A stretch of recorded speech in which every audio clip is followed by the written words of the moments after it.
The first shot rang out just as Grace Keller laid the tiny wooden coffin into the freshly dug earth, the echo shattering the hushed quiet of the Colorado plains. Spring 1873 had brought neither renewal nor hope for the young widow, only an emptiness that seemed to stretch as vast as the territory itself. Her 6-month-old son, James, taken by fever in the night, now lay still in that box, wrapped in the only good blanket she owned. "No mother should have to bury her child," Reverend Phillips murmured beside her, his weathered face solemn as the wind whipped across the makeshift cemetery on the outskirts of Pine Creek. The small gathering of townsfolk kept their distance, offering silent support that somehow only deepened Grace's isolation. At 22, Grace had already lived several lifetimes of sorrow. Her husband Thomas had been killed in a mine collapse just 2 months before their baby was born. Now James was gone too, leaving her entirely alone in the rough frontier town where she'd once imagined building a life. "The Lord giveth and the Lord taketh away," the Reverend continued, but Grace barely heard him. Her fingers released a fistful of dirt onto the small coffin, watching it scatter across the unvarnished wood. "I believe I'm done with what the Lord has to give," she whispered, the bitterness of her words carried away by the wind. The townsfolk departed, leaving only Grace standing vigil as the grave was filled. Her small cabin sat empty a mile away, but she couldn't bring herself to return to the silent rooms where her baby's cries would never again wake her in the night. Instead, she remained until dusk, the spring chill penetrating her thin black dress. "Mrs. Keller." The deep voice startled her. She turned to find Sheriff Miller approaching, hat in hand. "It's getting dark. You shouldn't be out here alone." "I have nowhere I need to be," Grace replied, her voice hollow. The sheriff shifted uncomfortably. "The widow Collins offered you a room at her boarding house just until you decide what's next." "What's next?" The words seemed absurd. There was no next, only an endless now, filled with grief so thick she could scarcely breathe through it. "I'll return to my cabin," she said firmly. "There's nothing for me in town." The sheriff nodded, knowing better than to argue. "Just remember, you've got friends here, Mrs. Keller. No one expects you to face this alone." But she was alone, more completely than she'd ever been. As Grace finally turned away from her son's grave, she silently buried her heart alongside him. The cabin was cold when she returned, the fire long extinguished. Grace moved mechanically, lighting the small lamp, stirring the embers, adding kindling. The cradle sat in the corner, a tiny shirt still draped over its edge where she'd left it before the fever had taken hold. She couldn't bring herself to touch it, not tonight, perhaps not ever. Instead, she pulled her shawl tighter and sat in the rocking chair, staring into the flames as they caught and grew. Outside, the wind whistled through the cracks in the cabin walls, a lonesome sound that matched the emptiness inside her. The next morning dawned clear and cold. Grace moved through her tasks like a ghost, feeding the chickens, drawing water, sweeping. She spoke to no one, acknowledged nothing beyond what her hands were doing. When Mrs. Harrison from the next homestead brought food, Grace accepted it with a nod but said nothing. Days stretched into weeks. Spring blossomed across the plains, painting wildflowers across the prairie, but Grace remained untouched by the renewal around her. She sold Thomas's mining equipment and most of their possessions, keeping only what she needed to survive. The money would last a while if she was careful. "You ought to think about selling this place," Mayor Rowland suggested when he visited one afternoon, ostensibly to check on her welfare. "Plenty of newcomers looking for land. You could go back east, start fresh." "There's nothing for me back east," Grace replied. Her family had disowned her when she'd married Thomas against their wishes and followed him west. "This is where my husband and son rest. I won't leave them." The mayor left dissatisfied, but Grace cared little for his opinion. Her days had narrowed to simple survival, nothing more. She tended her small garden, gathered eggs, and walked to her son's grave every evening as the sun set, sitting beside the small wooden marker until darkness fell. It was on one such evening, nearly 2 months after the burial, that she first noticed the rider. The silhouette appeared against the horizon, a lone figure on horseback moving slowly across the plains. Grace paid little mind travelers often passed through on their way to somewhere else. Pine Creek was hardly a destination, just a small settlement huddled against the foothills of the Rockies. But as dusk deepened, she realized the rider was heading directly toward her. Alarm prickled at her spine. She was a woman alone, too far from town for any cry to be heard. Grace stood quickly, gathering her skirts to hurry back to her cabin where Thomas's rifle waited above the door. But she'd barely taken 3 steps when the horse nickered and its rider called out, "Evening, madam, don't mean to frighten you." The voice was deep with a hint of Texas in its drawl. Grace paused, squinting into the gathering darkness. The man had stopped his horse a respectful distance away. "State your business," she called, proud that her voice remained steady. "Name's Ethan Winters. I'm looking for the Keller place." Grace stiffened. "You found it. I'm Mrs. Keller." The man urged his horse forward a few paces, coming into clearer view. He was tall and broad-shouldered, with a face weathered by sun and wind. Not young, but not old either, perhaps 30 or so. His clothes were trail-worn but clean, and though he wore a gun at his hip, his manner wasn't threatening. "I worked with your husband in the Silverton mines," he said, removing his hat. "Only just heard about his passing. I came to pay my respects." Grace studied him warily. Thomas had mentioned many fellow miners, but she didn't recall an Ethan Winters. "That was over a year ago," she said. "Yes, madam. I've been working claims up north. News travels slow." He paused, seeming to read her suspicion. "We called him Lucky Tom. He saved my life when a tunnel collapsed." The nickname one Grace had heard Thomas's friends use softened her caution slightly. "He's buried in the cemetery just there," she said, gesturing toward the small fenced area. "As is my son." Ethan Winters' expression changed, genuine regret crossing his features. "I'm sorry for your losses, Mrs. Keller. Truly." Grace merely nodded, turning away. "Town's 2 miles that way if you're looking for lodging." "Actually," he said, "I was hoping to speak with you about something, a business matter regarding your husband." Grace paused. Whatever business my husband had died with him. "This concerns a claim he staked, a partnership." Ethan shifted in his saddle. "It might be worth something to you now." Despite herself, Grace felt a flicker of interest. Thomas had staked several claims, none of which had ever amounted to much, but money was growing scarcer and Winter would return eventually.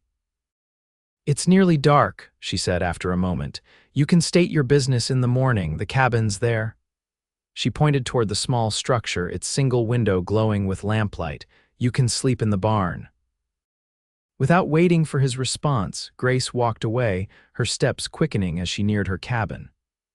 Inside, she locked the door and took down Thomas's rifle, checking it was loaded before setting it beside her bed. Through the small window, she watched as Ethan Winters led his horse to the barn, disappearing inside. Part of her expected him to approach the cabin to demand entry or conversation, but he didn't reappear.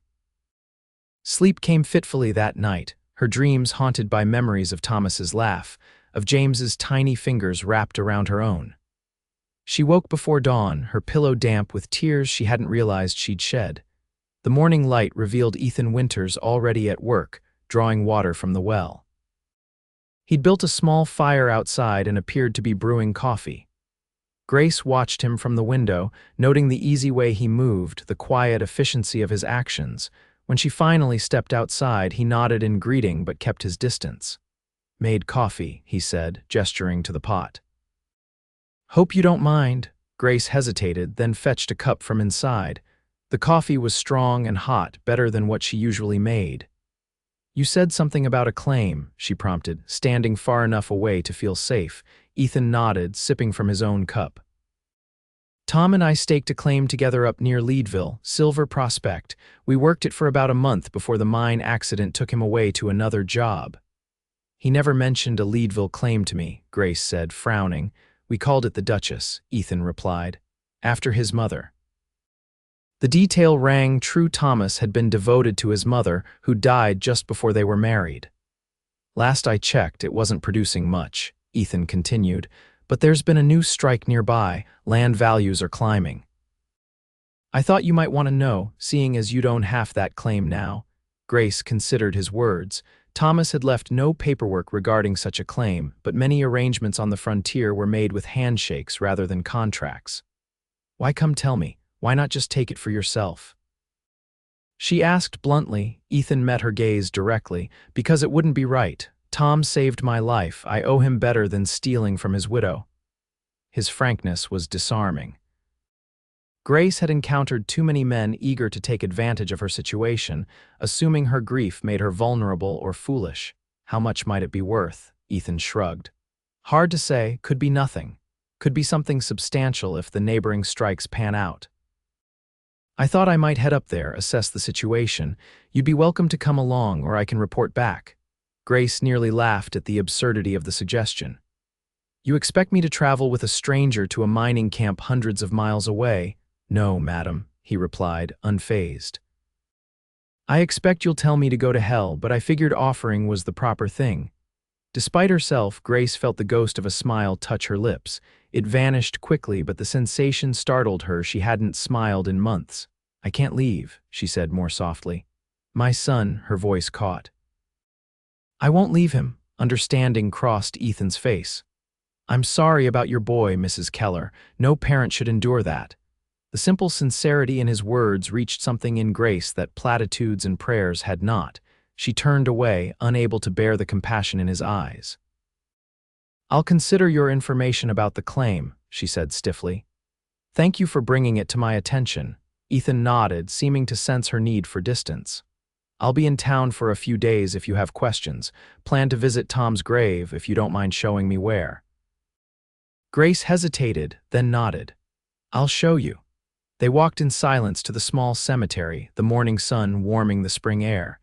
Grace had planted wildflowers around James's grave, and they were just beginning to bloom, tiny purple and yellow blossoms nodding in the breeze. Ethan removed his hat as they approached the two markers, one large, one heartbreakingly small. Thomas Andrew Keller, beloved husband, he read aloud. His eyes moved to the smaller stone. James Thomas Keller, sleep with angels. Grace said nothing, her throat too tight for words. She knelt, removing a few weeds that had sprouted near the markers. Ethan stood quietly, hat in hand, giving her the moment she needed.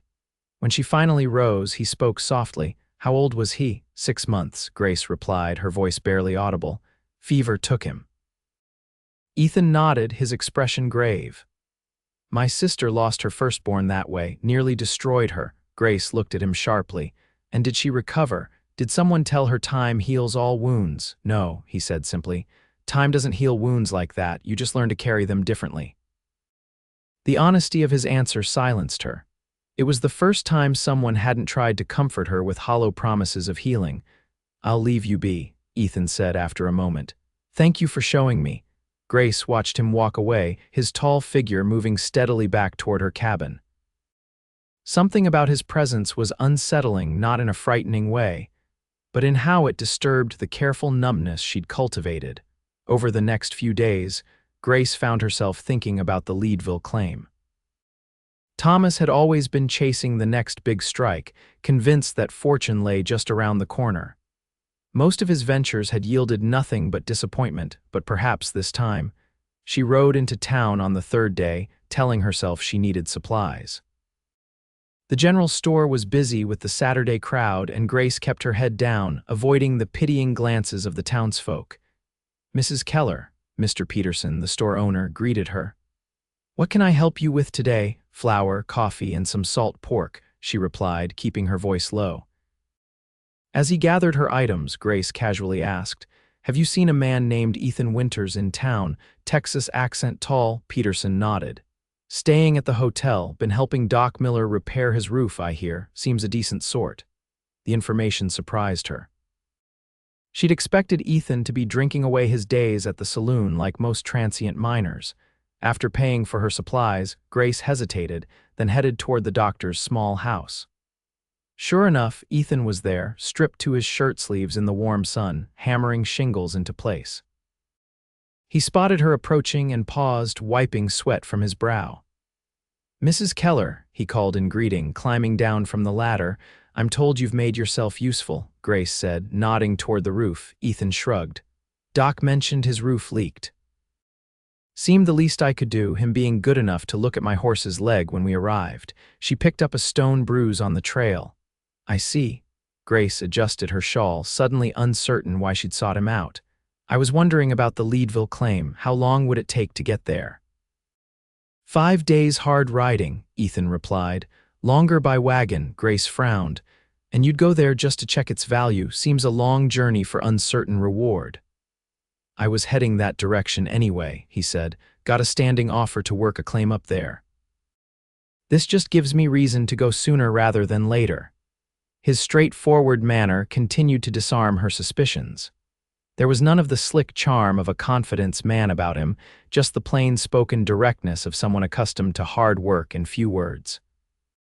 If there is value there, Grace said carefully, I would want to sell my portion. I have no interest in mining ventures. Ethan nodded. Understandable. If there are buyers, I'll bring you fair offers. When do you leave? Tomorrow or the next day, once I finish Doc's roof. He studied her face. Is there anything you need done at your place before I go? Repairs or such? The offer caught her off guard. No, she said quickly, then reconsidered. Well, the barn door is off its hinge, but I can manage. I'll come by this evening and fix it, Ethan said, as if the matter were settled. No trouble. Grace wanted to refuse, but found herself nodding instead. Very well, thank you. As she turned to leave, Doc Miller approached, his medical bag in hand. Mrs. Keller, he greeted her warmly. How are you faring? Well enough, she replied stiffly, uncomfortable with the doctor's scrutiny. He had been the one to pronounce James dead, his solemn face forever linked in her mind with that terrible moment. I'm glad to see you in town, he continued. Isolation isn't good for anyone, especially in times of grief. I prefer my own company, Grace said, stepping away. Good day, Dr. Mr. Winters. I'll expect you this evening. She hurried away, feeling their eyes on her back. The doctor meant well, she knew, but his concern felt like an intrusion. Her grief was her own, a private weight she neither wished to share nor set down. True to his word, Ethan arrived at her cabin as the sun was setting. Grace had spent the afternoon cleaning an unnecessary task, as the cabin was already spotless, but it gave her something to do with her restless energy. Evening, Mrs. Keller, he called from outside, respecting her privacy by not approaching too near. Grace opened the door, gesturing toward the barn. The left door, the top hinge is completely rusted through. Ethan nodded, already assessing the work. Shouldn't take long. I brought some tools from town. Grace watched as he set to work, his movements efficient and practiced. He had changed into a clean shirt, she noticed, and had trimmed his beard. There's stew, she found herself saying. If you're hungry after. Ethan looked up, surprise crossing his features. That's kind of you, madam. It's payment for the work, Grace said quickly. Nothing more. He nodded, returning to the hinge. Fair enough. Grace retreated inside, stirring the rabbit stew she'd prepared. It was the first time she'd cooked properly since James died. Usually, she ate whatever was quickest and easiest, food being merely fuel for a body she sometimes wished would simply stop functioning. By the time Ethan knocked on the door frame, the sun had set completely. He'd not only fixed the broken hinge, but had reinforced the other one as well. Should hold now, he said, wiping his hands on a rag. I noticed your water pump's a bit loose too. I can fix that tomorrow before I leave if you'd like. Grace ladled stew into 2 bowls, placing them on the small table. You're leaving tomorrow then? Figured I might as well get started. He removed his hat before sitting, waiting for her to take her seat first. The sooner I check on the claim, the sooner you'll know where you stand. They ate in silence for a while, the only sounds the clink of spoons against bowls and the occasional crackle from the fireplace. Grace couldn't remember the last time she'd shared a meal with anyone. The sensation was both foreign and vaguely comforting.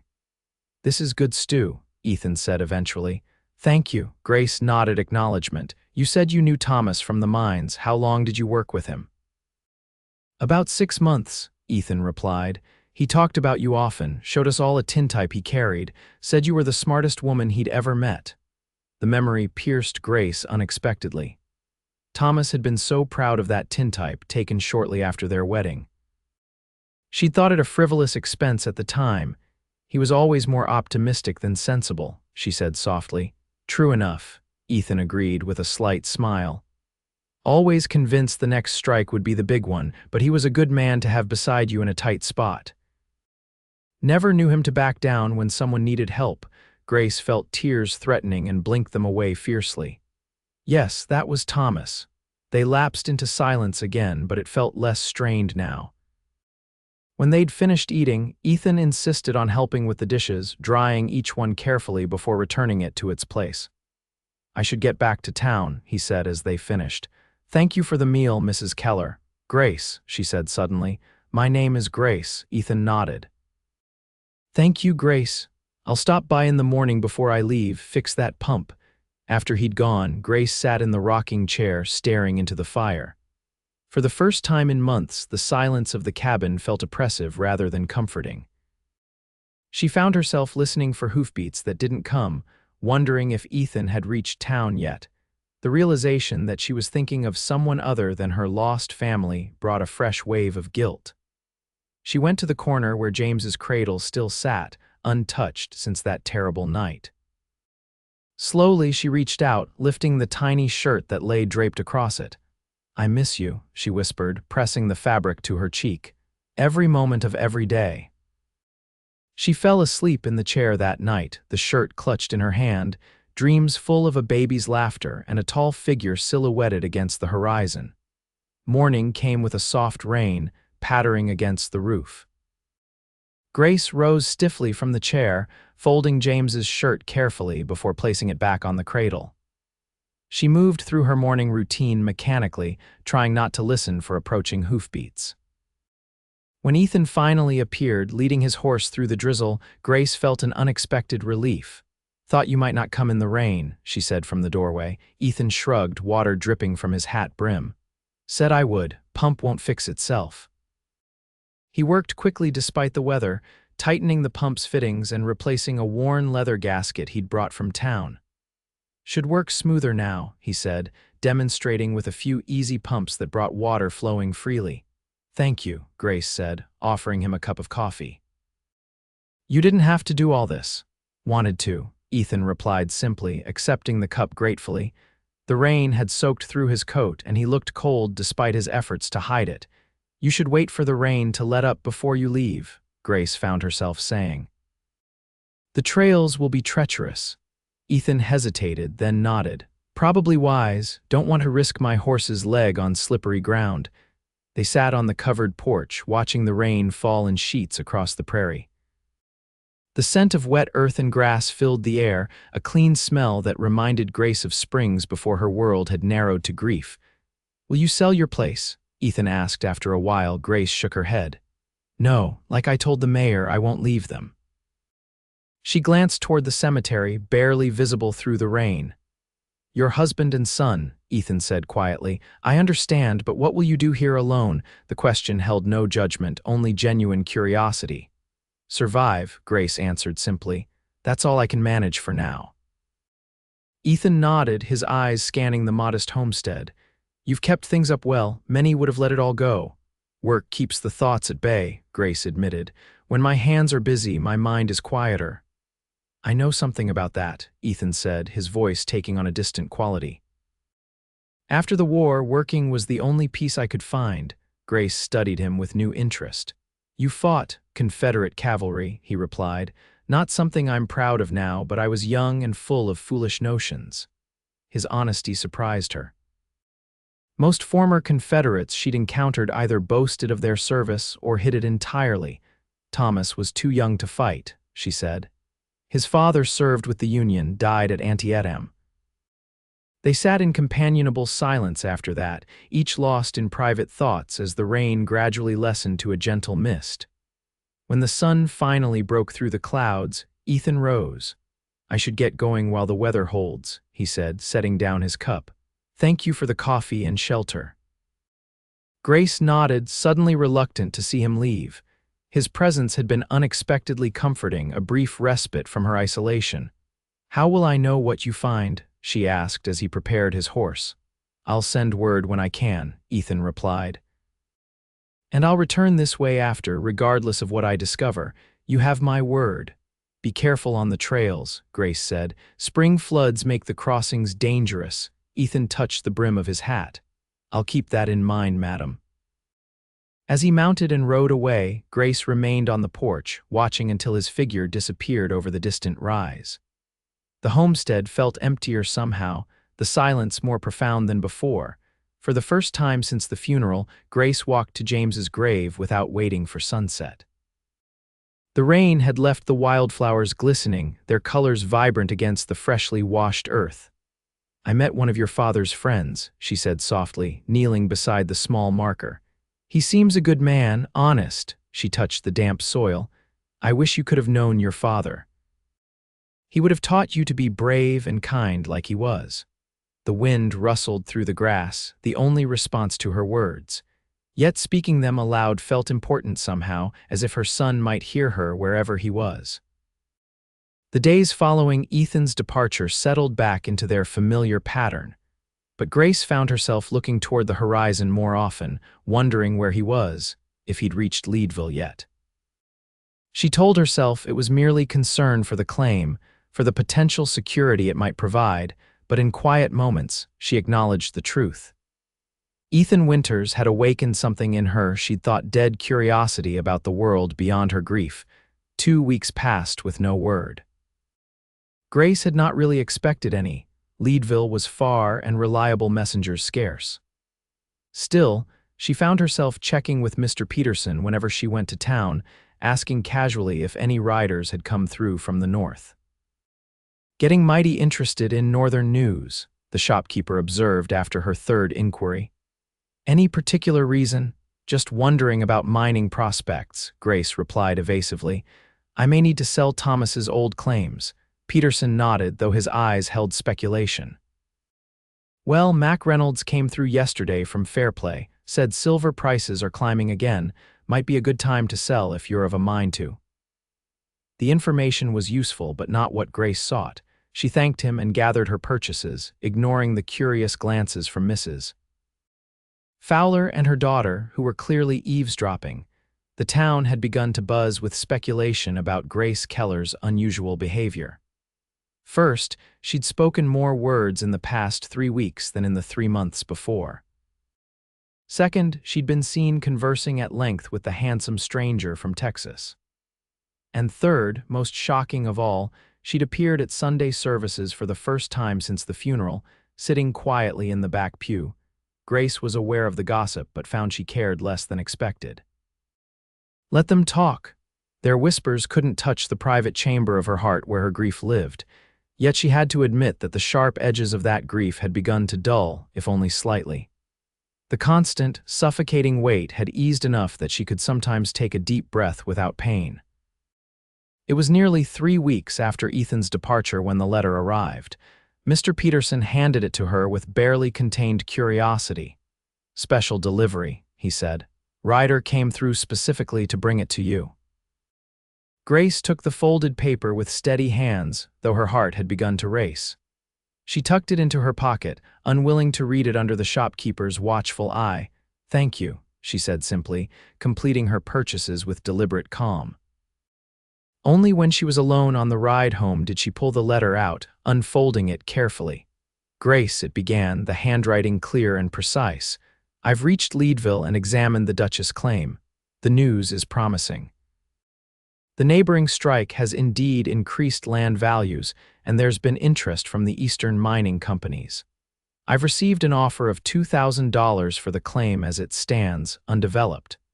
However, I believe with some investment and work, it could be worth considerably more.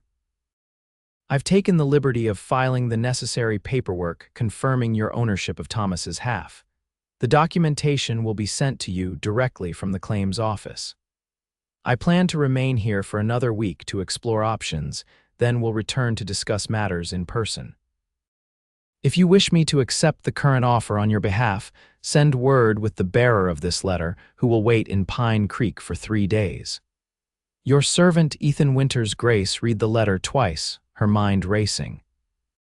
$2,000 was more money than she'd ever seen at once, a sum that could secure her future for years to come. Yet Ethan's suggestion that the claim could be worth more gave her pause. She tucked the letter away and continued home, mulling over her options.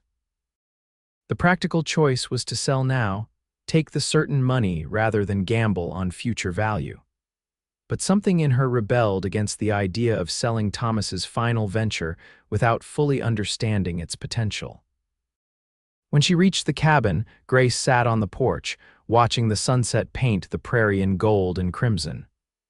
For the first time in months, she found herself thinking of the future as something more than an endless repetition of empty days.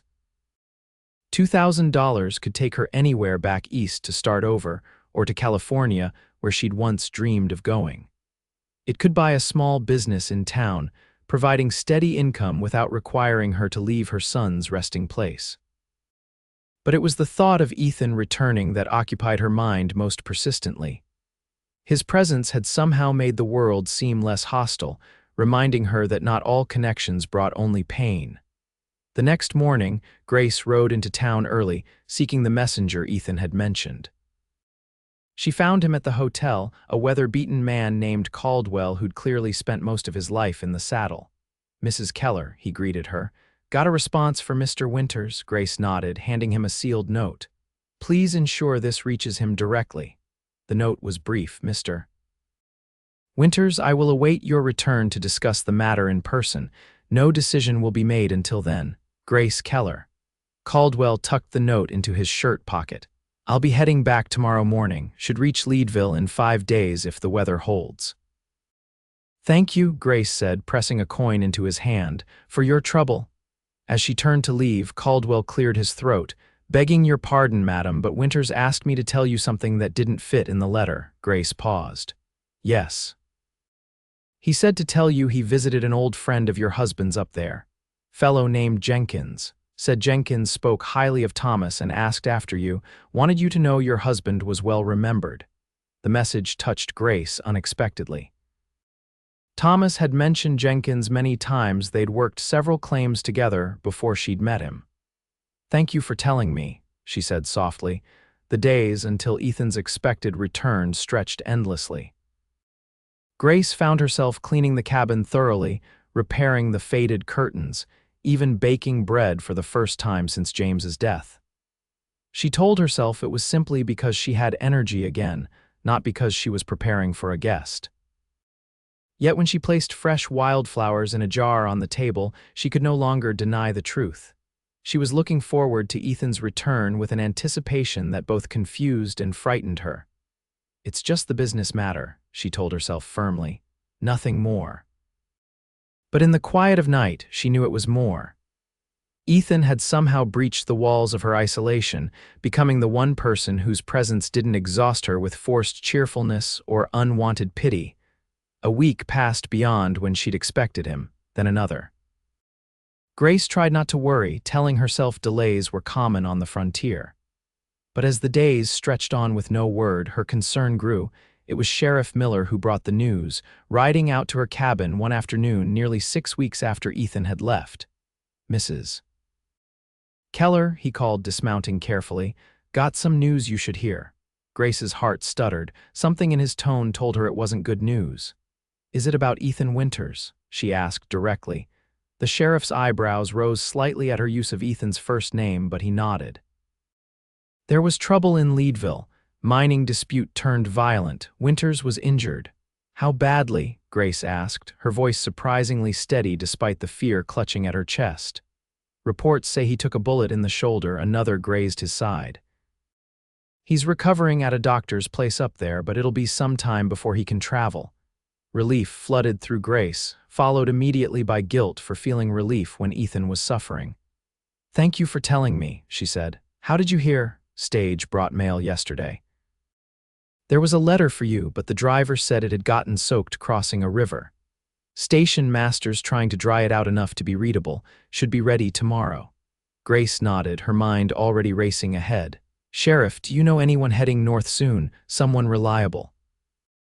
Miller studied her thoughtfully. "Reynolds is taking a wagon up to Denver next week. He's trustworthy. Why do you ask?" "I need to send something to Leadville," Grace replied, meeting his gaze steadily. "It's important." The sheriff's expression softened. You've grown fond of winters."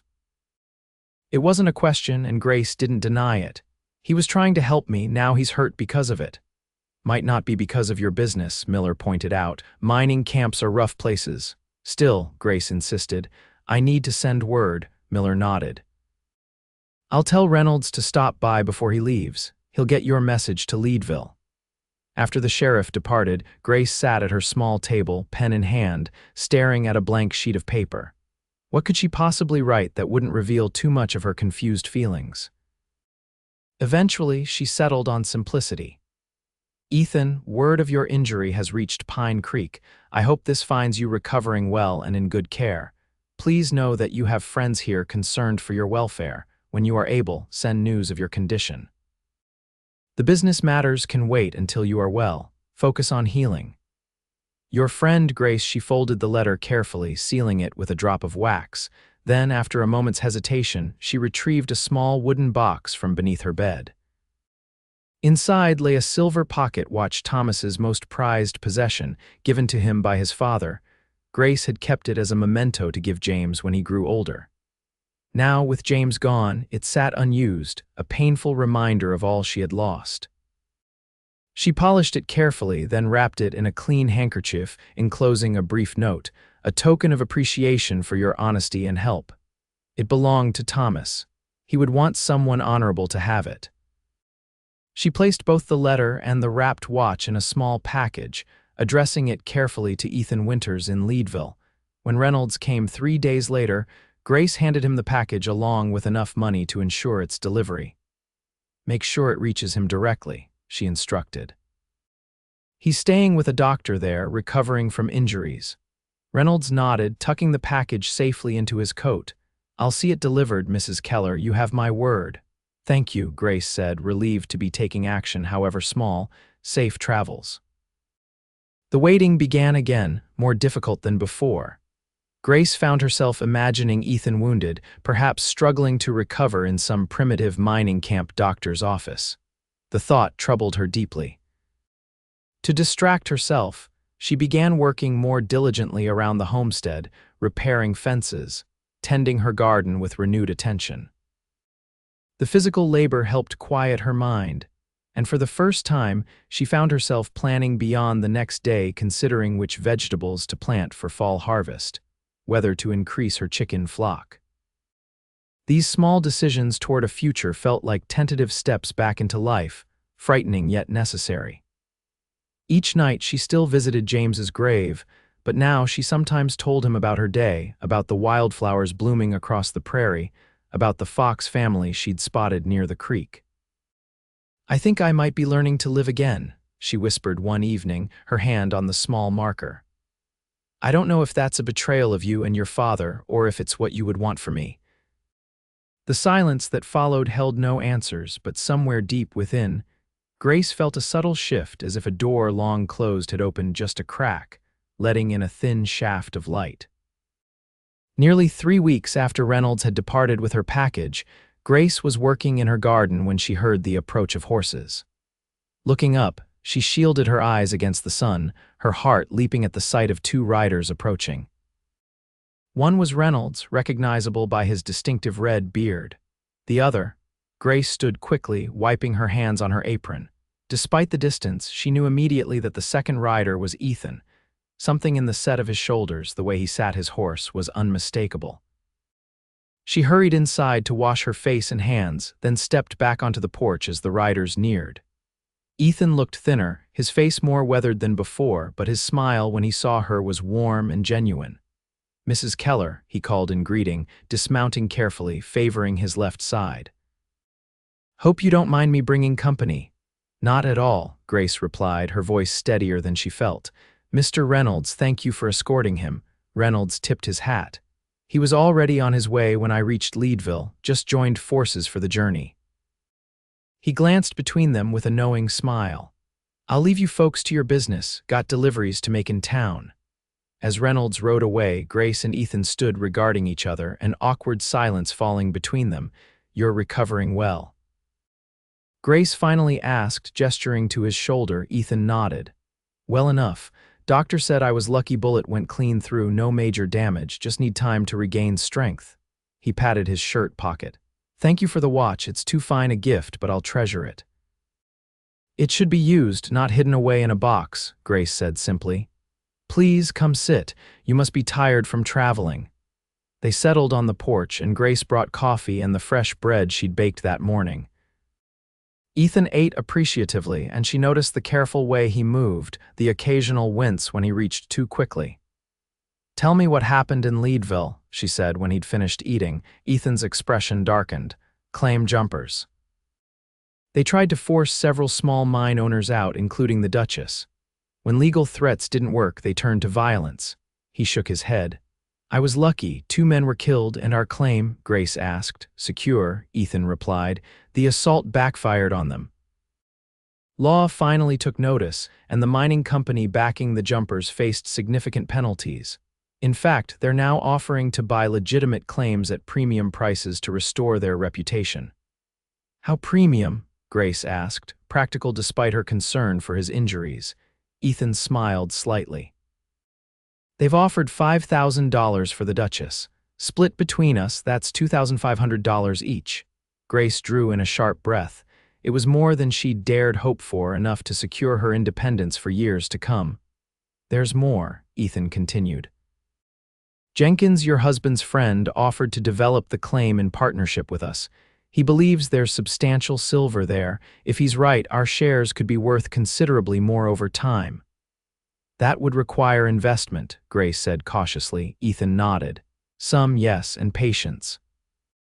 But Jenkins knows his business. I'm inclined to trust his judgment. Grace considered this, weighing immediate security against potential greater reward. What would you advise? Sell half to the company at their premium price. Use part of that money to fund Jenkins' development of the other half, Ethan suggested. That way, you have guaranteed money now, plus potential returns later. The plan was sound, balancing caution with opportunity in a way Grace appreciated. She found herself studying Ethan's face, noting the intelligence in his eyes, the careful way he presented options without pushing his own preferences. You've given this considerable thought, she observed. Had plenty of time to think while recovering, he replied with a slight smile. Doctor wouldn't let me leave his house for 2 weeks. You could have sent word sooner, Grace said, unable to keep a hint of reproach from her voice. I was concerned when you didn't return as expected. Something flickered in Ethan's expression, surprise, perhaps, at her admission of concern. I apologize for that. I wrote as soon as I was able, but apparently the letter was damaged. He hesitated. I didn't want to worry you with news of my injury. I would rather know the truth, Grace said firmly. Even when it's difficult, Ethan nodded. I'll remember that. He reached into his coat, withdrawing a folded document. This is the claims office certification of your ownership of Thomas's share. It's official now. Grace accepted the paper, her fingers brushing his briefly. The simple contact sent an unexpected warmth through her, and she withdrew her hand quickly, unsettled by her reaction. Thank you, she said, focusing on the document, for everything you've done. Most men would have simply taken the claim for themselves. Most men didn't owe Thomas Keller their life, Ethan replied quietly. Grace looked up sharply. You mentioned he saved you in a tunnel collapse, but I sense there's more to that story. Ethan was silent for a long moment, his eyes distant with memory. We were working a difficult section, just the 2 of us. The support beams started creaking, warning signs we both recognized. I was closer to the tunnel entrance, but Tom was farther in. He paused. He could have rushed past me to safety. Instead, he shoved me ahead of him, hard enough that I stumbled clear of the worst of it when the roof came down. Grace felt tears threatening. It was exactly the kind of selfless action Thomas would take, never considering his own safety when others were at risk. Tom was partially trapped, Ethan continued. I dug him out before the rest could collapse. He had a broken leg, but he survived. That's when he showed me the tintype of you, told me if anything happened to him, I should make sure you knew how much he loved you. A tear slipped down Grace's cheek. He never told me about that incident. He wouldn't have, Ethan said with a gentle smile. Tom never boasted about his own courage. They sat in silence for a while, the prairie wind rustling through the tall grass around them. Finally, Grace spoke. "I'd like to accept your suggestion about the claim. Sell half, invest in developing the remainder with Jenkins." Ethan nodded. "I'll handle the arrangements when I return to Leadville." "When will that be?" Grace asked, trying to keep her tone casual. "Not for a while," Ethan replied. "Doctor's orders are to rest and regain my strength before attempting the journey again." He hesitated. "I've taken a room at the hotel in town for a few weeks." Relief flooded through Grace, followed by confusion at her own reaction. "That seems sensible," she said carefully. "Pine Creek is a good place to recover." As evening approached, Grace insisted on preparing dinner, noting how Ethan's energy had flagged during their long conversation. They ate at her small table, the domesticity of the scene both strange and comforting. "I should return to town before dark," Ethan said as they finished the meal. "I've imposed on your hospitality enough for one day. You're welcome to use the barn again if you'd prefer not to ride back," Grace offered, surprising herself. Ethan considered this, clearly tempted. "Thank you, but I left my things at the hotel, and I suspect the good people of Pine Creek already have enough to gossip about without me spending the night at your homestead." Grace felt heat rise to her cheeks. "I hadn't considered that." "Small towns have long memories and active imaginations," Ethan said with a wry smile. "Best not to give them more fuel." He was right, of course. Grace had already noticed the speculative glances in town, the way conversations hushed when she approached. Her reputation had always been impeccable. She had no desire to damage it now. "Then I'll walk you to your horse," she said, rising from the table. Outside, the evening was settling softly across the prairie, painting the landscape in deepening shades of purple and blue. Ethan checked his saddle cinch, then turned to face her. "Thank you for dinner," he said, "and for your concern while I was injured. Your letter and the watch, they meant a great deal." Grace felt suddenly shy under his direct gaze. "It was nothing. Not to me," Ethan said quietly. The moment stretched between them, filled with unspoken words. Grace felt herself drawn toward him, a pull as natural and inevitable as gravity. For a heartbeat, she thought he might step closer, might bridge the careful distance they'd maintained. Instead, Ethan cleared his throat and mounted his horse, the movement clearly causing him discomfort, though he tried to hide it. "I'll come by in a few days to discuss the claim details further," he said. "If that's acceptable," Grace nodded, both relieved and disappointed by his restraint. "I'd like that." She watched him ride away, remaining on the porch long after his figure had disappeared into the gathering darkness. Inside, the cabin waited, no longer a shrine to her grief, but not yet a home again either. Grace stood suspended between what had been and what might be, uncertain of her path forward, but, for the first time in many months, curious to discover it. The following days established a new rhythm to Grace's life. Ethan visited every few days, ostensibly to discuss business matters related to the claim. But their conversations increasingly wandered to personal topics: his experiences during the war, her childhood in Pennsylvania, books they had both read, dreams they had once held. Between his visits, Grace found herself looking forward to their next meeting with an eagerness that both frightened and exhilarated her. She began taking greater care with her appearance, wearing the blue dress that brought out her eyes, arranging her hair more carefully than she had in months. The townsfolk noticed the change in her. Mrs. Harrison commented on her improved color. Reverend Phillips remarked that it was good to see her at Sunday services regularly again. Even Mr. Peterson seemed pleased when she purchased fabric for a new dress. "Good to see you taking an interest in such things again," he said as he measured out the pale green cotton.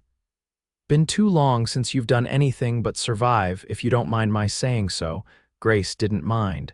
She recognized the truth in his words. For nearly a year, she had existed rather than lived, moving through days with no purpose beyond endurance. Now, something had shifted. The grief remained. She still visited James's grave daily, but it no longer consumed her entirely.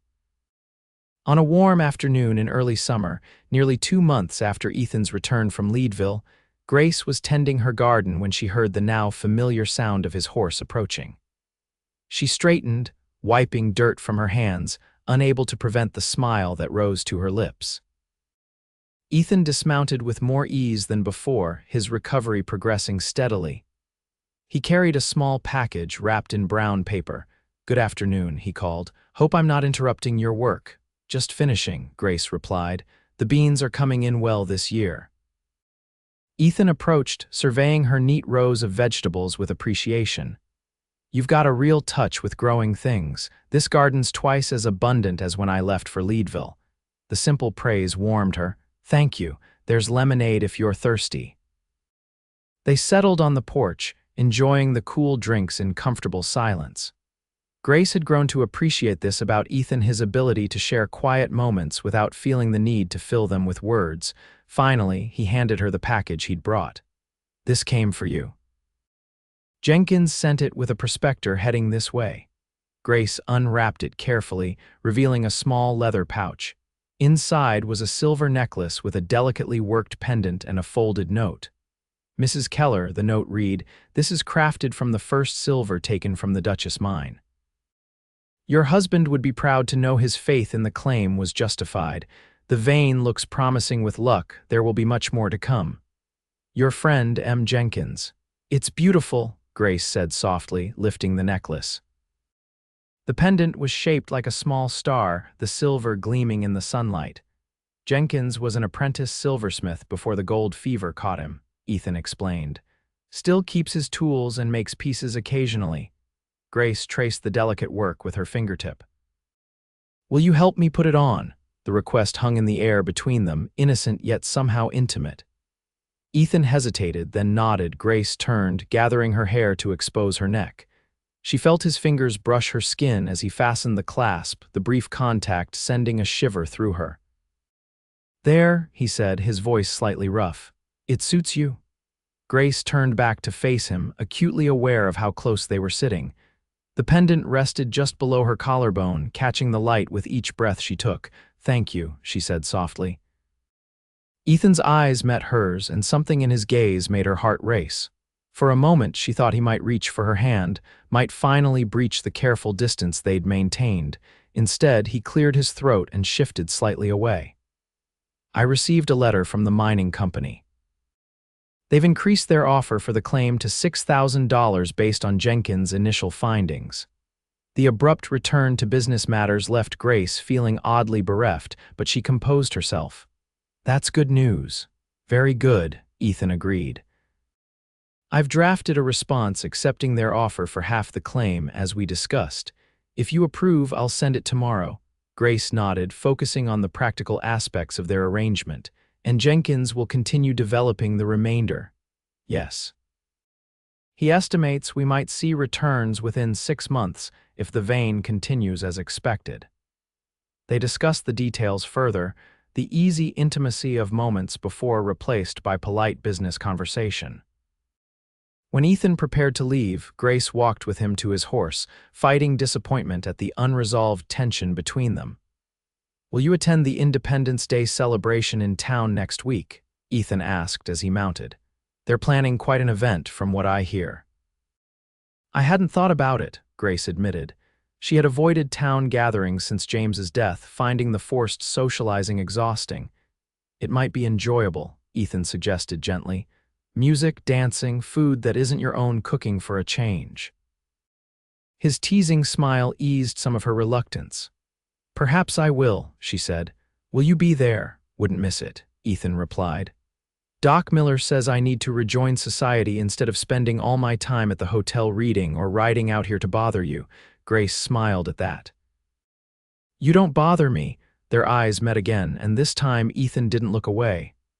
"I'm glad to hear it," he said softly, "because I find myself looking forward to these visits more than anything else." The simple admission hung in the air between them, the most direct either had come to acknowledging the growing connection they shared. Grace felt her cheeks warm, but she held his gaze. "As do I," she replied quietly. Ethan's smile deepened, transforming his entire face. With a tip of his hat, he turned his horse and rode away, leaving Grace standing with her hand unconsciously touching the silver pendant at her throat. The week leading up to the Independence Day celebration passed slowly for Grace. She finished sewing her new green dress, taking special care with the details: tiny tucks at the waist, delicate embroidery at the collar.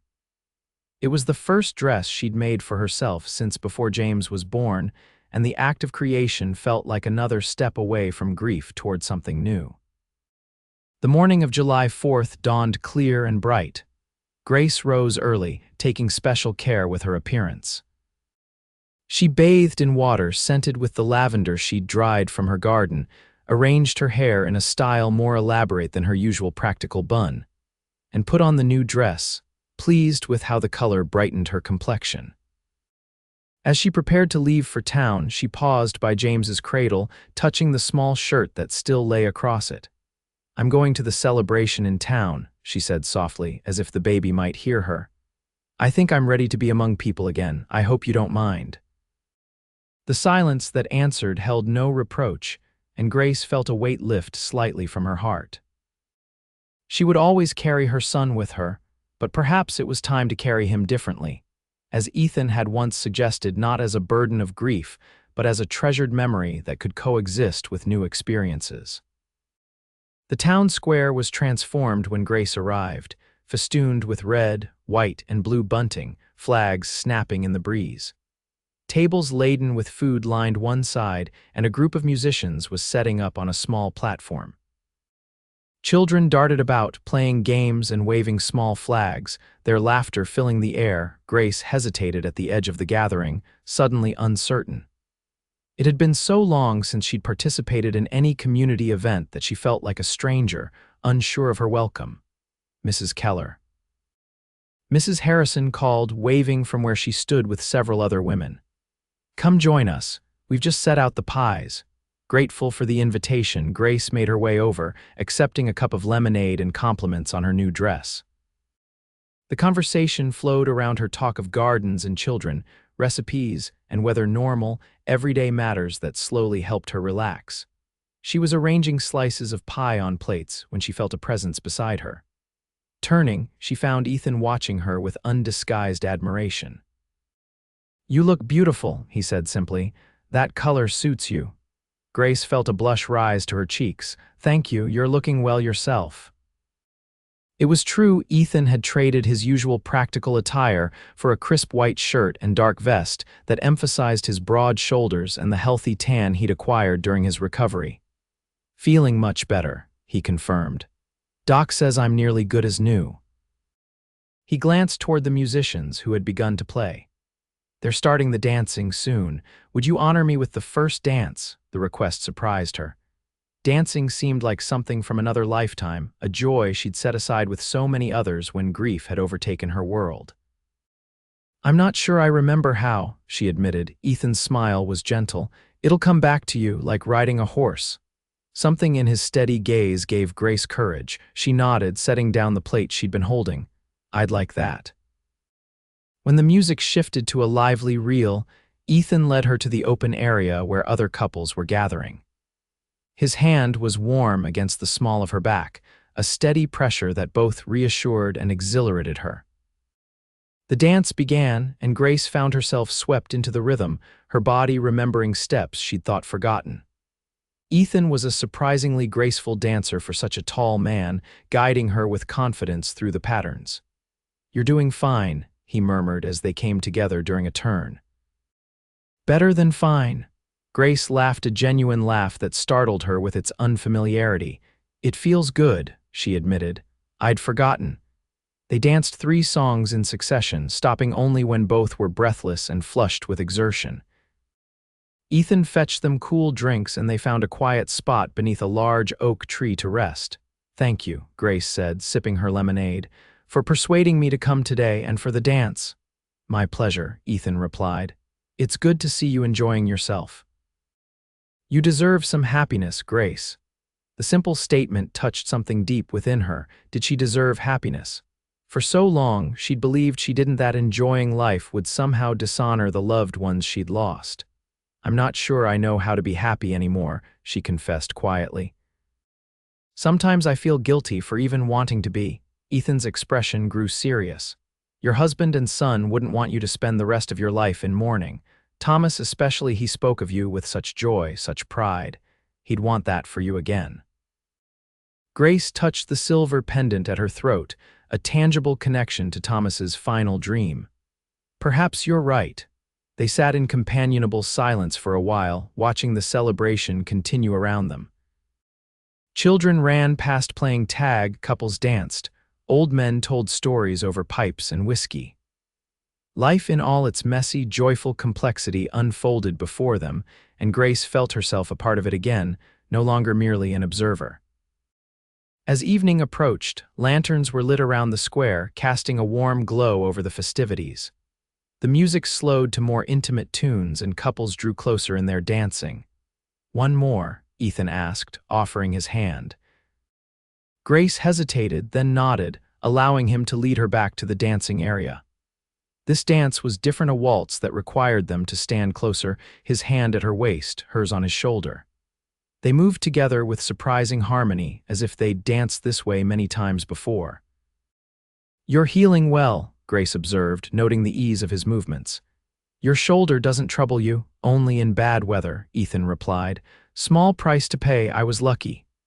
Grace studied his face, noting the lines etched by sun and experience, the quiet strength in his eyes. "Why did you really come to Pine Creek, Ethan? Was it truly just to tell me about the claim?" The question had lingered in her mind for months. There had been something too convenient, too coincidental about his arrival in her life just when she'd reached her darkest moment. Ethan's steps faltered slightly, then resumed their smooth rhythm. "Truth, always," Grace replied. He drew a deep breath. "I'd heard about Thomas's death months earlier and about your situation. I didn't come immediately because it didn't seem my place." He paused. "Then I heard about your son." "It was Jenkins who told me." Grace's heart constricted, but she kept her expression steady. And I remembered what Thomas had said to me after the tunnel collapse, that if anything happened to him, I should make sure you were all right." Ethan's gaze was direct, honest. "I didn't come with any intentions beyond that, just to honor a promise to a good man." "And the claim," Grace asked, "was real," Ethan assured her. "Everything I've told you about it is true, but it was also an excuse, a reason to approach you that wasn't just a stranger's presumption." Grace absorbed this, turning it over in her mind.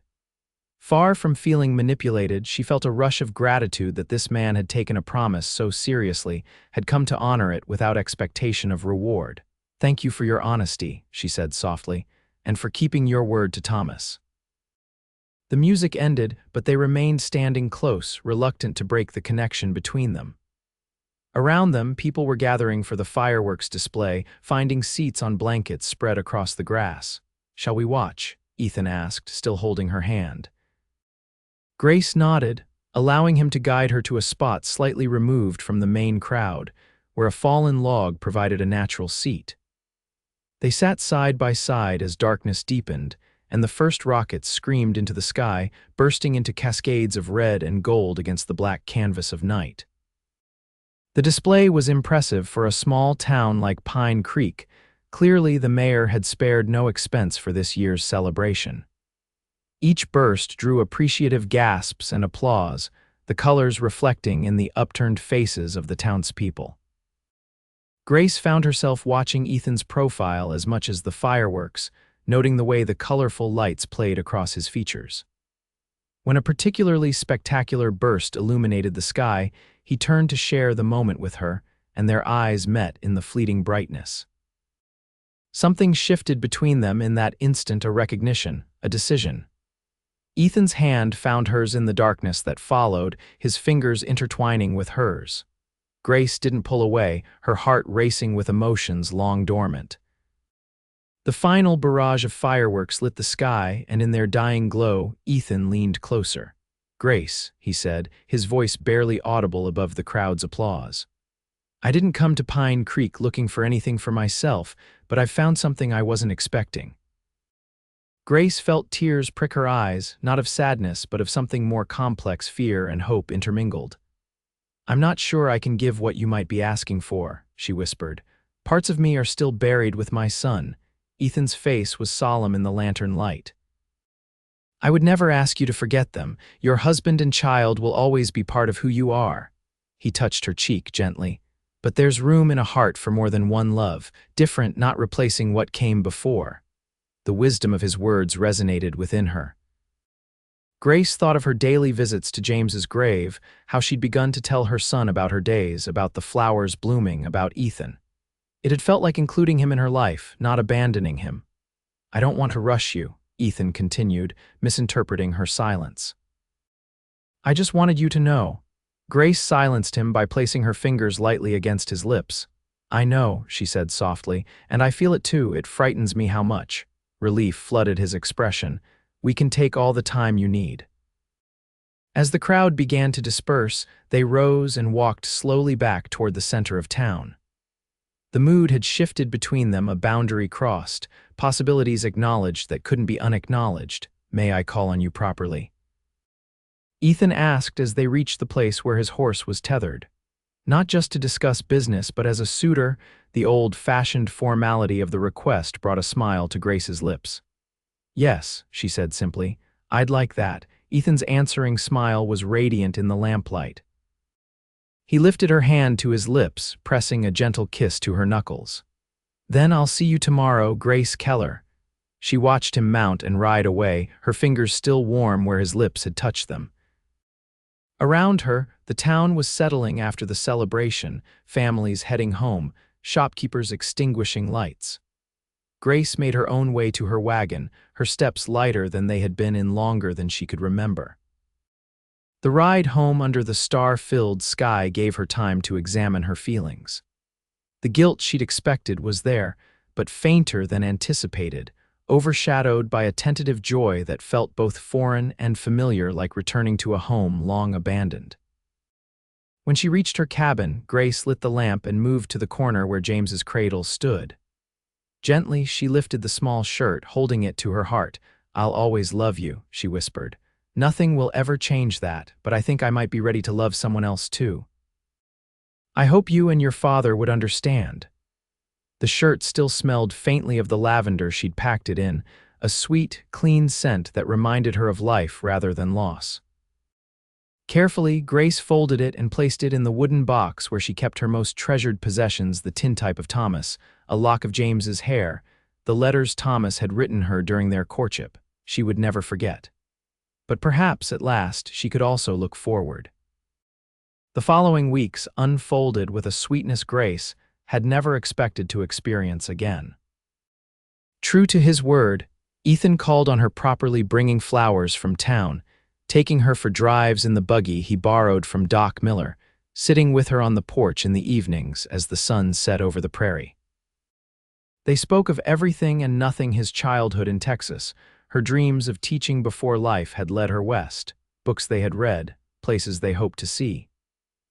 Gradually, the careful distance between them diminished, replaced by a comfortable closeness that felt both exciting and natural.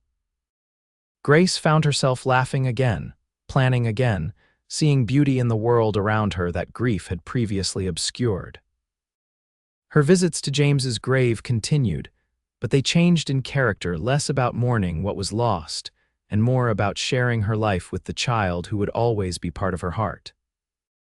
On a warm August evening, nearly 4 months after Ethan had first arrived at her homestead, they sat on her porch watching fireflies rise from the tall grass. The air was sweet with the scent of Grace's roses, which had flourished that summer under her renewed care. I received a letter from Jenkins today, Ethan said, breaking a comfortable silence. The Duchess is producing well. Our first dividend should arrive next month. Grace nodded, pleased but not surprised. The initial payment from selling half the claim had already secured her financial situation, the money safely deposited in the bank in town. The continuing income would be welcome but no longer essential. That's good news, she said. Ethan seemed unusually restless, shifting in his chair, his fingers tapping against his knee. Grace watched him with growing curiosity. Is there something else? She prompted gently. Ethan drew a deep breath, then turned to face her directly. Grace, I've been thinking about the future. My future, our future, if you're willing, her heart quickened. I'm listening. "I've been offered a position managing the Silverton Mining Company's new office in Denver," he said. "It's good work, steady pay, a chance to use my head instead of just my back." He paused. "I've been considering accepting it." Grace felt a momentary pang of disappointment. Denver was over 100 miles away, too far for regular visits. "That sounds like a wonderful opportunity," she said carefully, keeping her tone even. "You should accept it." Ethan reached for her hand, his expression serious. "I don't want to accept it unless you'll come with me, as my wife." The words hung in the air between them, both expected and somehow still surprising in their directness. Grace's breath caught in her throat. "I love you, Grace," Ethan continued, his voice steady despite the vulnerability in his eyes. "I believe we could build a good life together, a new chapter for both of us." Grace looked down at their joined hands, her mind racing. She had known this moment was coming, had felt them moving toward it for weeks, yet now that it was here, old fears resurfaced. "Denver is far from here," she said softly. "Far from Thomas and James." Ethan's grip tightened slightly. "They're not really here, Grace. They're in your heart, and they'll go wherever you go." He paused. "But if staying close to their resting place is important to you, I understand. I could turn down the position, find work closer." The offer touched her deeply, that he would sacrifice this opportunity to respect her need to remain near her family's graves. It was that willingness that helped her see the truth. Thomas and James weren't in that small cemetery. They were, as Ethan said, carried within her. "No," she said, meeting his gaze. "You should accept the position. It's a good opportunity, and Denver is a good place to start fresh." Hope flickered in Ethan's eyes. "Does that mean—" "Yes," Grace said, a smile spreading across her face. "Yes, Ethan Winters, I will marry you." His expression transformed with joy. He rose, pulling her gently to her feet and into his embrace. For a moment they stood that way, hearts beating close together, the future unfurling before them like the vast prairie horizon. When Ethan finally kissed her, it was gentle at first, a question rather than a demand. Grace answered by drawing closer, her arms circling his neck. The kiss deepened, awakening feelings she had thought lost forever, reminding her that she was alive, still capable of passion and joy. When they finally drew apart, both were breathless. Ethan rested his forehead against hers, his hands warm at her waist. "Are you certain?" he asked. "I don't want you to have any regrets." Grace thought of the long journey that had brought her to this moment, the young woman who had defied her family to marry Thomas, the mother who had buried her child, the widow who had nearly buried her heart as well.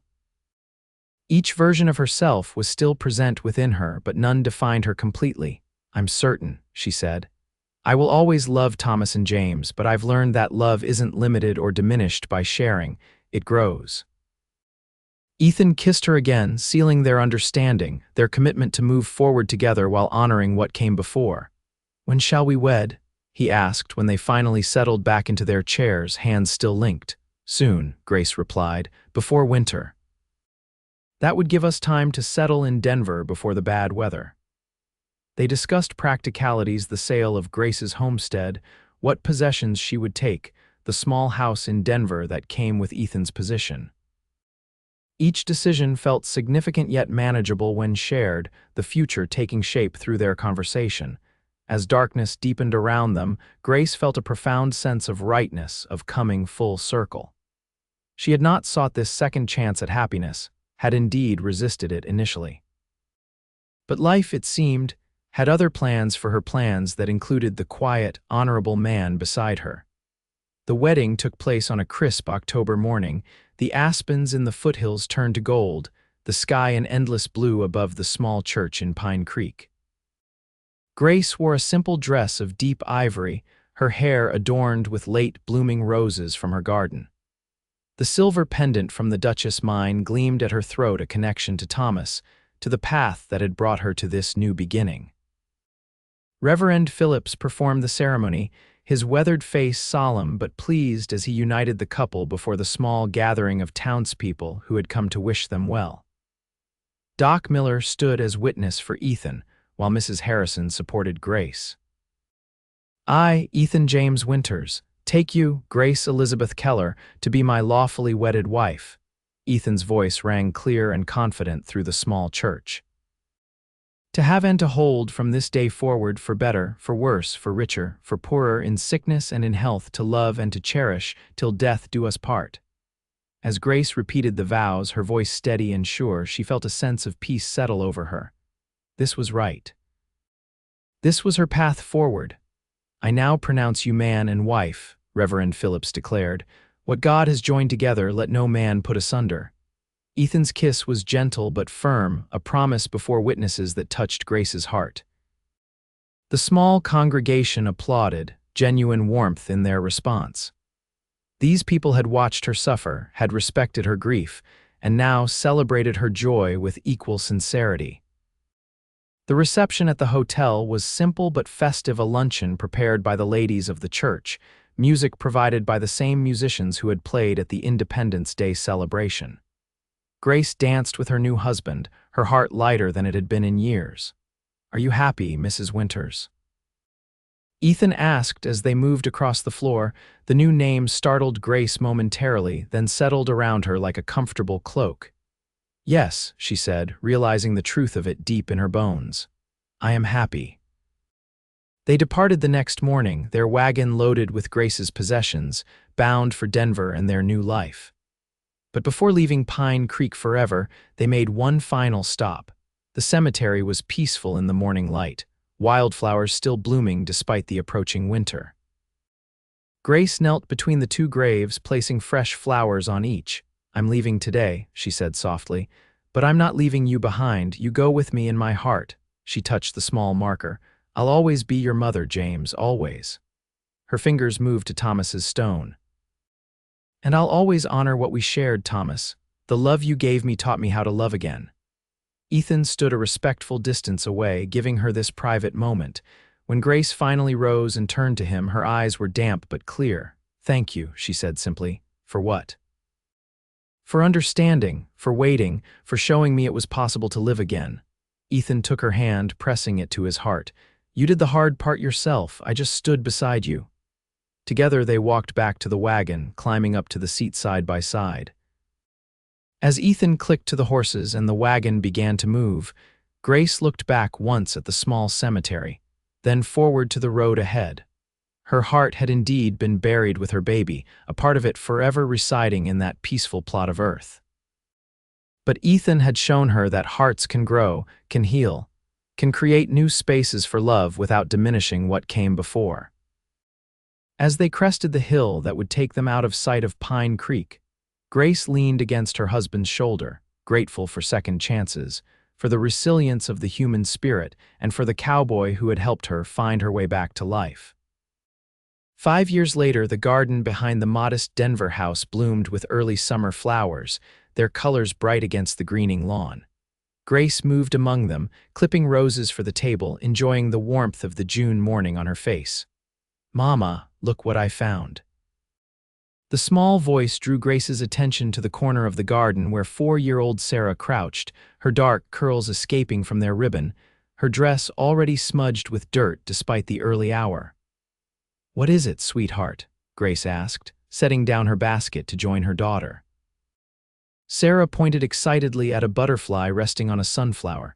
"It's so pretty, like in my book." Grace knelt beside her, admiring the delicate creature with its orange and black wings.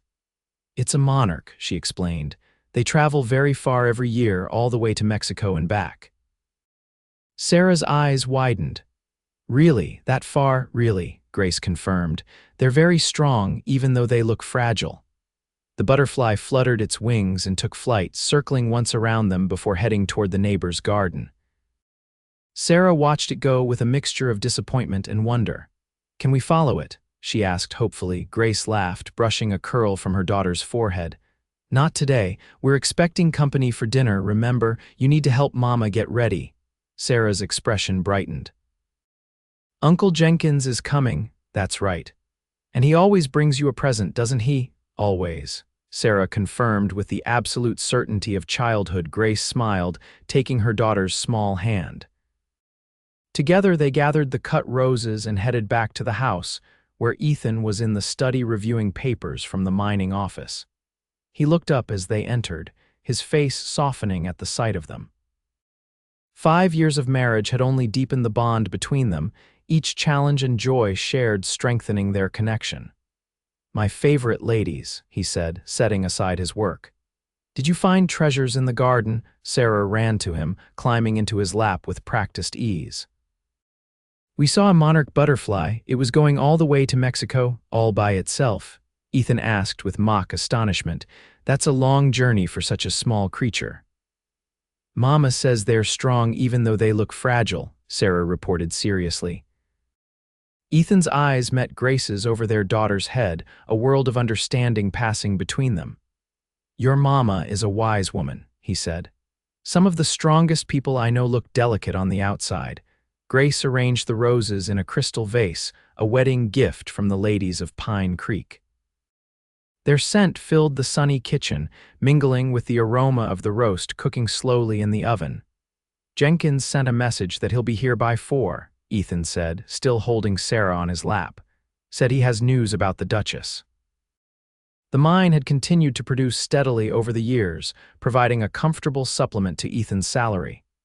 Jenkins had managed it skillfully, expanding operations gradually, making them all a tidy profit. "Good news, I hope," Grace replied. "He seemed pleased," Ethan confirmed. "Also said he has something special for Miss Sarah here." Sarah bounced excitedly. "What is it?" "If I told you, it wouldn't be a surprise," Ethan teased, tickling her until she giggled helplessly. "Now, why don't you go wash up while Mama and I talk?"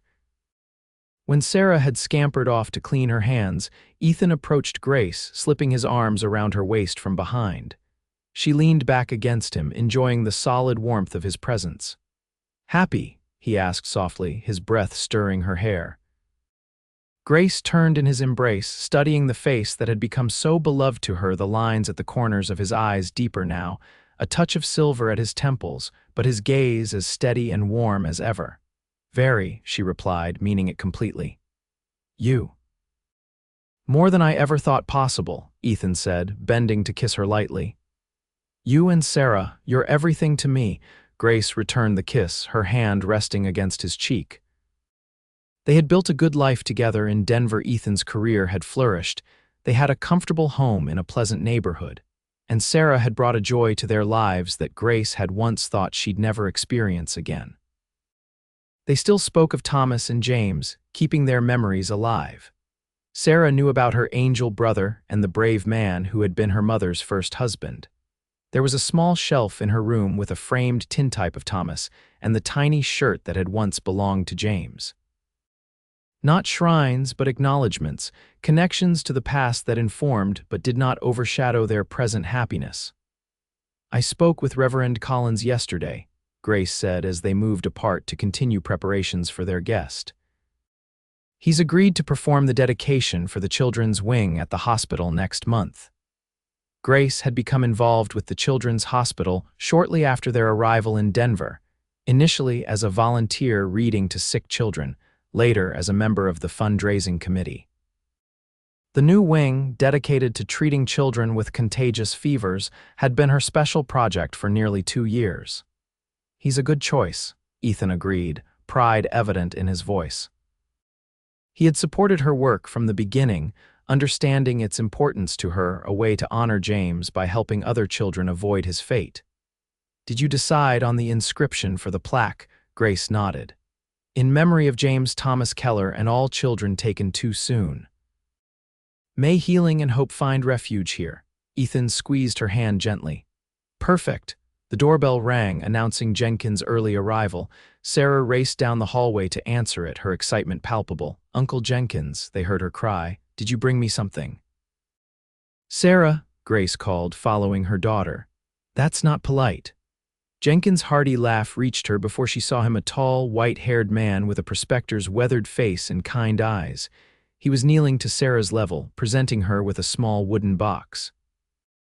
"For the most beautiful girl in Denver," he was saying as Grace approached. He looked up with a smile. "After her mother, of course." "Matthew Jenkins, you spoil her terribly," Grace said, though her tone held no real reproach. Jenkins had become like family over the years, a beloved uncle figure to Sarah. That's an uncle's privilege, Jenkins replied, rising to kiss Grace's cheek. How are you, my dear? Well, Grace replied, and curious about your news, Jenkins winked, all in good time. Let's see what Miss Sarah thinks of her gift first. Sarah had already opened the box, gasping with delight at the contents: a delicately carved wooden horse, its mane and tail made from real horsehair, its miniature saddle tooled with tiny flowers. It's beautiful, she exclaimed, throwing her arms around Jenkins' neck. Thank you, you're welcome, little one, Jenkins replied, his gruff voice gentle. Made it myself during the long winter evenings. Ethan joined them, greeting Jenkins with a warm handshake. Good to see you, old friend, you're looking well. Feeling well, Jenkins confirmed. The mountain air agrees with me, even at my age. They moved to the parlor, where Grace served refreshments while Sarah proudly showed Jenkins her latest drawings and recited the poem she had learned in school. The old miner listened with genuine interest, his affection for the child evident in every interaction. Eventually, Sarah was sent to play in the garden while the adults discussed business matters. So, Ethan said, settling beside Grace on the sofa, your message mentioned news about the Duchess. Jenkins nodded, his expression turning serious. We've had an offer to buy the mine outright, a substantial offer. Grace and Ethan exchanged surprised glances. How substantial? Ethan asked. $50,000, Jenkins replied quietly, for the remaining half interest you two hold. Grace drew in a sharp breath. It was a fortune more money than she had ever imagined possessing. Who's making such an offer? Ethan asked, ever practical. Eastern Syndicate, Jenkins said. They're buying up producing mines throughout Colorado. Have the capital to expand operations, increase production significantly. And you think we should accept? Grace asked. Jenkins stroked his beard thoughtfully. The Duchess has been good to us, no question, but I'm not getting any younger and the Syndicate has resources we can't match. He paused. In my judgment, this is a fair price, perhaps even generous. They're betting on the future, on veins we haven't found yet. Ethan nodded slowly. It would secure Sarah's future, her education, her opportunities. And the hospital wing, Grace added softly. We could fully fund it ourselves, ensure it has everything needed. They discussed the matter further, examining the details of the offer, the potential ramifications. Jenkins answered their questions honestly, offering his experienced perspective without pushing them toward any particular decision. There's no rush, he said eventually. They've given us 30 days to consider, he smiled at Grace. Though I suspect you two will make up your minds sooner. Grace returned his smile. You know us well. After dinner, as the summer evening stretched long and golden, they sat on the porch watching Sarah chase fireflies in the garden. Jenkins had departed with promises to return the following week, leaving them to consider his news privately. What do you think? Ethan asked, his hand finding hers in the gathering dusk. Grace considered the question carefully. The Duchess mine represented their last tangible connection to Thomas, his final dream that had, against all odds, proved successful. Yet it had also brought Ethan into her life, becoming the bridge between her past and present. I think it's time, she said finally. The mine has served its purpose. It's given us security, helped establish the hospital wing. She squeezed his hand. And it brought you to me when I needed you most. Ethan nodded, understanding in his eyes. Thomas would approve, I think. He always did prefer cash in hand to uncertain prospects for all his dreaming. Yes, Grace agreed, smiling at the memory. He would tell us to take the money and build something lasting with it.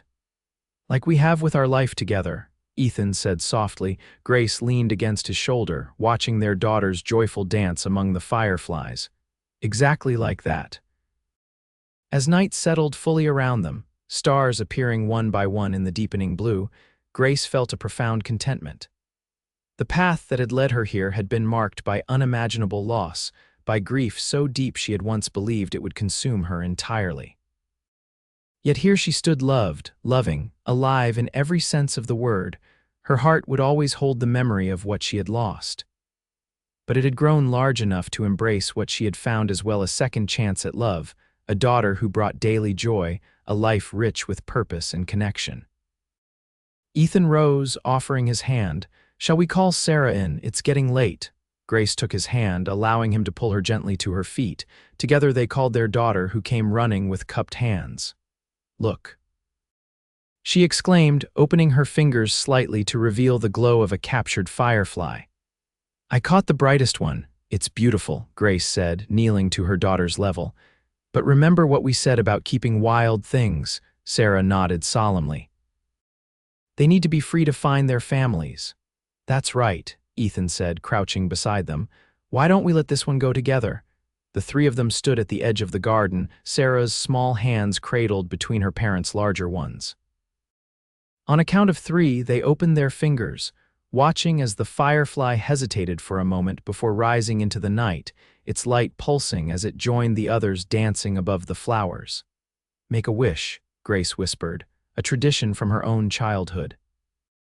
Sarah closed her eyes tightly, her face scrunched in concentration. When she opened them, she was smiling. "Done. What did you wish for?" Ethan asked. "Can't tell," Sarah replied with the wisdom of childhood, "or it won't come true." As they walked back to the house, Sarah between them holding both their hands, occasionally swinging between them with squeals of delight, Grace caught Ethan's gaze over their daughter's head. "I don't need to wish any more," she said softly. "Everything I could ask for is right here."